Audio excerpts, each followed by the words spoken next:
আসসালামু আলাইকুম। চলে আসলাম দুপুরে রান্না বান্নার জন্য। আমি এখানে আলু, মসুরির ডাল, ছোট মাছ, এরপরে আছে সিম, ফুলকপি।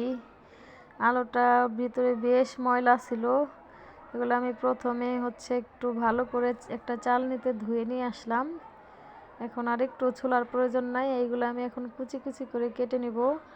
আর এইগুলা কুচি কুচি করে কাটছি ছোট মাছ, হাতে মেখে রান্না করব। কে কে এভাবে পছন্দ করেন খেতে, আমার তো ভীষণ ভাল লাগে। এই জন্য আমি এগুলা প্রথমে কেটে নিলাম, এরপরে কাটবো একটু ফুলকপি আর আলু। এগুলা সব কাটা হয়ে গেল, এখন চলে যাব রান্নার জন্য।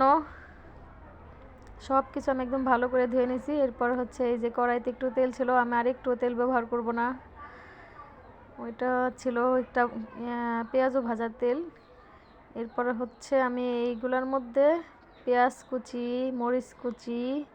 মরিচ কুচিটা একটু বেশি, কারণ আমি এখানে লাল মরিচটা ব্যবহার করিনি, ধইনা আর হলুদ। এরপরে এগুলা ভালো করে হাতে মেখে সবজিগুলো এরপর দিয়ে দিলাম ছোট মাছগুলা।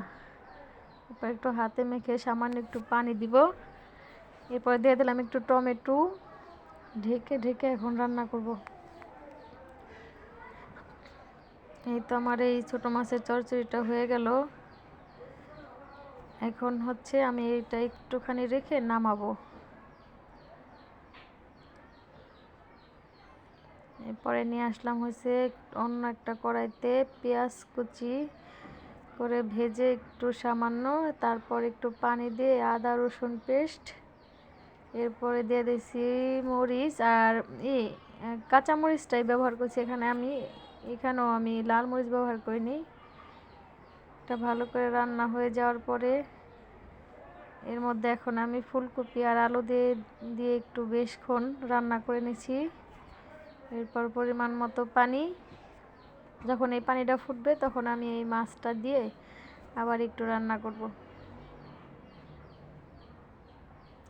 আর এইদিকে আমার ডাল সেদ্ধ হয়ে গেছে, ডালের ভর্তা, আর এইখানে যে মাছটাও হয়ে গেছে রান্না।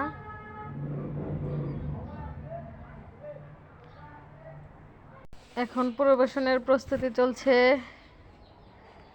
এই ডালের ভর্তাটা একটু মেখে নিব,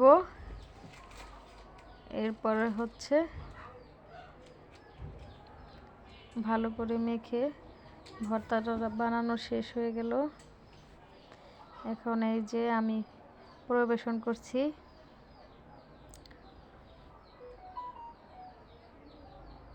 এই খাবারটা আমার ছোট ছেলের, আমি ওর জন্য এখানে পরিবেশন করলাম। এবার আমার জন্য। আলহামদুলিল্লাহ, বেশ ভালো হয়েছিল। এতক্ষণ যারা দেখলেন ধন্যবাদ, ভালো থাকবেন, আল্লাহ হাফেজ।